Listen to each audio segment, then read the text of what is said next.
So, Bilbao 0, Arsenal 2. Wasn't the greatest game of all time. However, match day 1, 3 points secured. Man City at the weekend. Starting 11 didn't really surprise me, if I'm honest. I thought he might make a few more changes, but I weren't surprised with the team he went with. 3 CDMs in midfield. I know how Bilbao play. I know they're going to scupper their chances. I've watched them for long enough, Jez. Yeah, they start quick. They don't finish their dinner. And the way we play, we just grind you down. We bully you. We slow the game down, which is exactly what happened. Yeah, we were getting bopped off the park first half. Yeah, their striker was sat on the bench. If he wasn't sat on the bench, he probably has a hat-trick in the first half. Yeah, with the chances they created. However, second half, the manager obviously told him at half-time, just fall over every time you get the ball. And slow the game right down because they never got into their rhythm again second half. And then, boom, 2 players that this fan base don't rate, don't like, don't want at the club have bowed this manager out of the shit again. Yeah, and fair play because both goals were sick. Yeah, both great chances, both great finishes. And we won the game. Make sure you sub to Jez's Arsenal. It'll be in the title. But Jez, what did you make of that, mate? Yeah, the lineup, mate. The starting lineup was pretty much as we discussed last night, to be fair, on the podcast show. And I actually predicted a draw.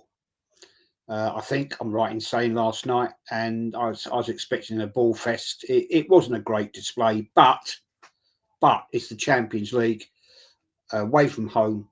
You know more about Bilbao than I do, and I knew they lost at the weekend to Alves or whoever. Alves, yeah. Alves. So I thought, okay, we might be a bit of a shout here, but I'm concerned with Declan Rice. I don't think he's fit.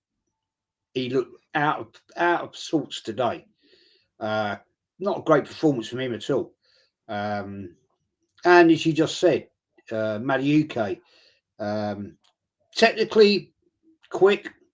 He got some nice little skills, but there's just no end product, and that is a concern.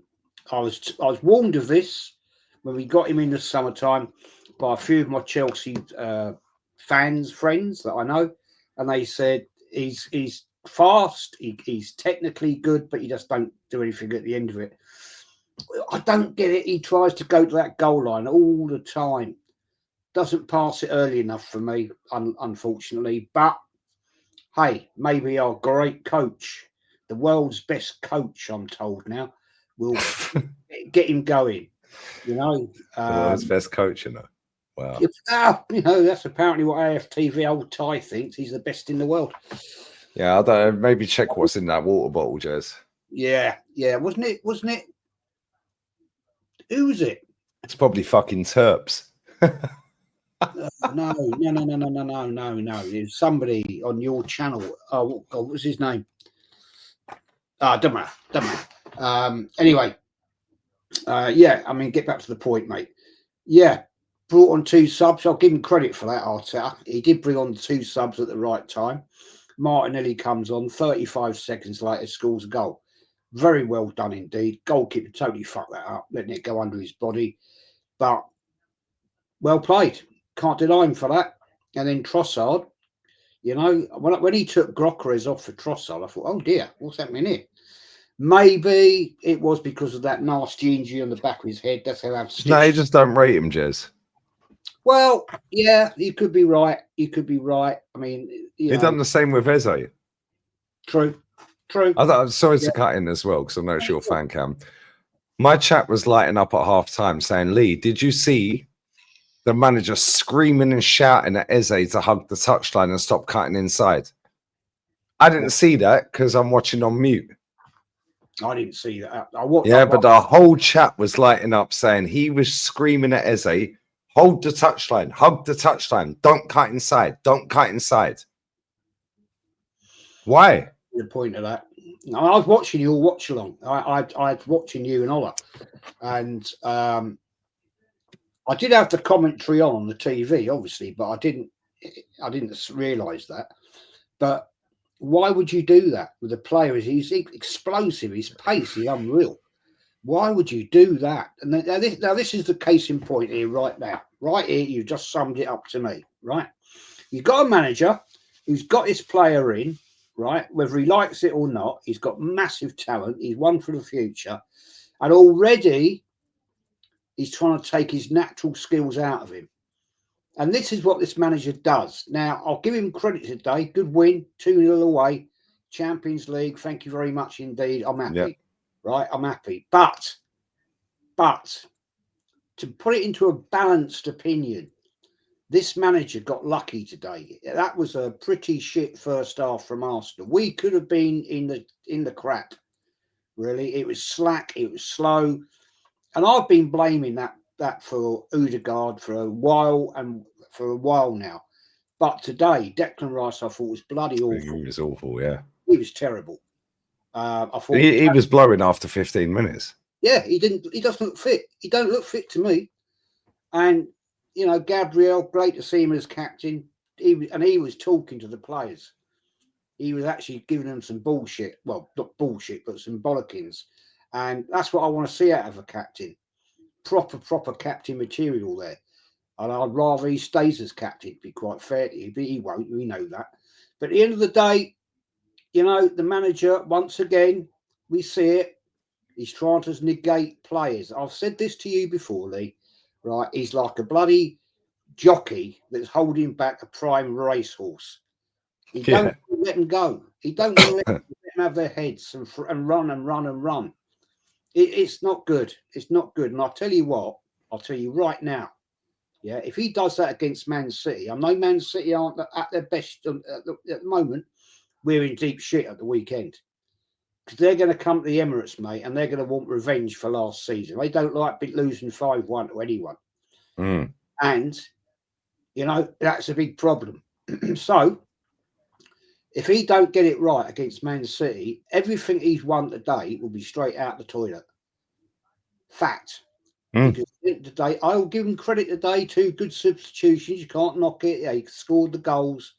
I mean, Martinelli, great goal. Didn't do a lot afterwards, in my opinion. But at the end of the day, you know, with no minutes to go, really, right? The game was over. Bilbao had given up. Fucking put Max Downman on there. Go for the record, man. Even if it's 2 minutes to go, shove him on, right? Yeah. Let him have a run and say, there you go, youngest player ever to play in the Champions League. No, he don't do that. I thought he'd do that, Jez, just for an ego trip. I did. Because he did it with Ethan. Yeah, I did. I thought he'd have done it. He had the opportunity. The game was dead. Has the choice. He's still got that until New Year's Eve, by the way. Because his 16th birthday is New Year's Eve, so he's still got that in other Champions League games. So I thought when we're 2-0 up, I thought he'd actually throw him on, just go, oh, look at me. Yeah, but maybe all eyes were on Arteta, thinking he'd do that because he did it with Ethan in the Premier League. Yeah, so maybe he's saving that for a little bit later down the road because he has got until New Year's Eve to throw him on. In fact, he's actually got until, I think, about 16 days or 26 days or something after his 16th birthday, and he'll still be the youngest player. No, well, so that could take us into January still. So that could be Olympiacos. It could be anybody. Could be, but I mean, why not do it? Just do it. Just do it. Don't be an arrogant prick. You are, Arteta, right? And then everything you get credit for, you throw in the bin yourself. And you can't blame anybody else but yourself. You know, I mean, I'm happy. 2-0 win away, Champions League. I'll take it all day long. Thank you very much. But I wouldn't sit here and go, I'm jumping up and down and over the moon about it, like some Arteta. They never learn, Jez. We've seen this. We've seen this how many years, mate? You're fucking more seasoned than I am. People will always, you know, I always try and give it a balanced review, right? And I think I'm trying to do that right now. I'm not going to gas it up. It wasn't a great performance. you know, I wouldn't say that team tonight that we saw today is going to go and win the Champions League. Not with his tactics. No, I don't. I don't believe it. And I'll stick with that. If, you know, it happened, then I'd be the first to say, Jez, you're a prick, you got it wrong. But I'll put you right here, right now. Come next May, we ain't winning it. I'll tell you now, we ain't, not with that sort of football. Not with that. I mean, I watched a bit of that Tottenham game tonight. I mean, all right, they got a lucky goal. Shit goal. Oh, that goal was so fucking shit. That goalkeeper, man. Yeah, I swear you he's know, on the payroll. What was that about? I mean, come on, we've seen some bloomers in our time. But That was awful. Nicholas Pepe, by the way, was balling out for them tonight. Yeah, Nicholas Pepe is better than Madueke. I don't care what anyone tells me. Yeah, but Spurs, the way they played, they could have had 3 or 4 tonight, but so could Villarreal. I've just seen that goal, the replay right now. What is that goalkeeper doing? I've no idea, mate. I've not a clue. Like, it's gone to catch it, and he's just parried it in the net. I mean, come on, mate. Yeah, but other than that, Spurs could have had a couple of goals. Villarreal could have had a couple of goals.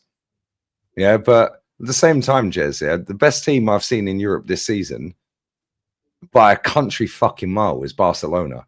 Yeah. Yeah. And yeah, I know it's only early in the season, so on and so forth. Yeah, but Barcelona are going to piss this Champions League. Yeah, and the way it looks right now, yeah, Liverpool will walk the league again. So what do we win? The League Cup? Well, we know he throws that in the bin. The FA Cup? Well, he ain't won that for fucking 6 years because he throws that in the bin. But it keeps the facade going. Oh my God, look at the way we play tonight, Jez, yeah? If we had our competent managers tonight, we slap them 4 or 5-0 because they're shit.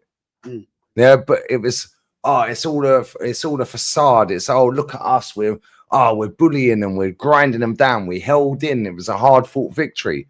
It's all about keeping the fucking bullshit going, the drama going. Jez, they're crap. I watch them every week. I've watched them every week for nearly 3 decades. Yeah, they used to be on TV back in the day in England. We never used to get English football. We used to get Spanish football. We used to get Italian football. Yeah, they're crap. They've done the same shit for 30 years. They're the nearly team. Why? Because they only get players from their region. Yeah, they'll try hard. They won't score. Then they fold in the second half. Or they try hard, they score, and they beat you. And you can't come back. Or they try hard, they score, then it's a basketball game. Yeah, but against us, the way we play, which we've seen under this manager for multiple years now, hang in there. Don't give them a clear-cut chance, which we never did. Keeper never really had to make a great save. Yeah. Now, second half, we just play the dark arts. We touch, roll around. Fucking hell. And we're slow you down. Yeah, I hate all that. But ultimately, it got us to win tonight because it fucked them out of their tiki-taka football, which they played in the first half. So it put them out of rhythm. Their manager had nothing to come back with. Their bench was shit. Yeah, some of their top players are out injured. Their best players were their front 4. Their defense is shit, although Vivian, I thought, played well. Yeah. And we just grind you down. And this is what we do. We're so boring. We just grind you down, which is cool. We've seen this with George Graham. You've seen that with Bertie Mee. You've seen this with other managers. But ultimately, you have to win. Yeah. Are we going to win the champs? No. Barcelona walk it by a country mile. They're the best team in Europe. Well, I don't know what channel you watched it on. I watched it on Amazon Prime because on that I get TNT Sports for free. Well, no, I'll have to pay for it, but you know. And Martin Keown was one of them. Fuck it, no, Steve McManaman, yeah. One of them, right? And he he's coming out with this comment. This is Martin Keown. This is the best Arsenal squad. This is the best Arsenal squad that Arteta could have. And it's been an amazing window. And I'm thinking, yeah, it's not bad. It's all right. Grocker is yeah. Mosquera looks all right. You know, decent backup there, I would say. This is fucking Martin Keown making a comment like that. And I'm thinking, where are you coming from, fella? And Steve, I'm watching them now with Laura Woods and Steve McManaman sat next to him. Yeah. So I don't know what they're saying. Yeah, I'll listen to it back when I finish like the stream after this. Yeah. And I guarantee Steve McManaman's sitting there, yeah, and he's probably thinking, what the fuck is this idiot talking about? Because this is Steve McManaman, who came through Liverpool Academy, was the first fucking big Bosman transfer, left Liverpool academy to go Real Madrid, and is a Real Madrid legend. Mm. You ask any Real Madrid fan about Steve McManaman, and they say, "Yo, legend." There's one bit in that, Lee, right? Before the game started, you got Keon talking bollocks, as he does, and Steve McManaman's like, what are you fucking saying? Really? You Yes, I played see this on Disown Spanier every week. Yeah, they have Guti on Disown Spanier every week. Yeah. But obviously, I watch on mute. Yeah, but I watch it back afterwards sometimes. Yeah, and I can understand a lot of Spanish because Guti speaks slow. Right, when they speak quick, I can't understand a fucking word. But he speaks slow, and he's going, "Oh, this is a disgusting performance. Like, it's not good enough for Real Madrid." Steve McManaman does the same, and obviously he's speaking in English. Yeah. It's not good enough. So when it's Real Madrid, it's not good enough. I'm looking at these two now. Martin Keown is sitting there just keeping his employment going by saying the right things to the masses on the internet, because these TNT Sports, ESPN, the Champions League official Twitter page posted out a photo, with an Italian flag on the tweet and a football or whatever, with Calafiori with his shirt up above his head, with his muscles out. They know what they're doing, Jez. They're keeping the engagement going. And this is what it's become. And players like Steve McManaman, I was listening, I fell asleep last night listening to Rio Ferdinand podcast with David Beckham. Oh, okay. Right? Watch that podcast. David Beckham barely answered the question directly, by the way, because he's trying to be politically correct. However, one thing I caught out of that whole fucking podcast, or interview, whatever you want to call it. He said, I've told my players at my football club that I own, don't be all over social media, and especially if we lose. Right. Yeah. And Rio said to him, what? So if they win, they can go on social media. He was like, no. Go on social media, that's cool. But if you're losing games, radio silence. Right. Because Beckham grew up in the era of Fergie telling him, yo, fucking shut up. There weren't social media then. He got the boot round the head. He got booted out the club, so on and so forth. Yeah. Now these players, they'll lose a game. They're all over social media, posting their stats. Oh, I scored. Yeah, but you lost, mate. Yeah. Big up Beckham. And we need more players like Beckham, Roy Keane's, players like that. We need more players like TT. We need more players like fucking Manu Petit. Yeah, we need more players like John Sitton. Yeah, players like, I know Potsy's done the thing with John Sitton. Yeah, some of the shit is fucking hilarious, Jez. But anyway, it's got on nearly 20s. Jez, I love you, man. I'm going live straight. I managed to get this manager off my screen. I can't stand this cunt. Shout your channel out, Jez. Jez's Arsenal will be in the title. I'm going live straight after this for an emergency meeting, and it is an emergency because we're shit. However, we all predicted a win, apart from Jez predicted a draw. But what you got coming up, Jezza? Jez's Arsenal, that's the channel. Tomorrow night I'll be doing the old school show, 6 o'clock, with Kenny and Shane and DJB, if DJ can make it. We'll be having an in-depth chat about this and, of course, the big game at the weekend and anything else we decide to talk about. There you go. Make sure you sub to Jez is Arsenal. Make sure you check out Kenny Ken 1972. Fan cam was out before. My fan cam's out. Make sure you sub to Lee Reacts. Tomorrow I'm doing the Liverpool game. They're playing Atletico Madrid. Big game. I might actually do the Chelsea, Bayern Munich Chelsea game at the same time. And then after that, I'm on with Dan Potts. Igal's going to be telling me Mosquera, he knew all about him and he's great. So cool. Another reason we can't win the league then. Yeah, okay, cool. Because now we've got Saliba cover. So yeah, we will be there, guys. Bless up to everyone who's locked in. Make sure you sub to Ola as well. Fight Week show. Bless up Ola for rolling through on the watch along. And yeah, we're out. Laters. Love. Yeah.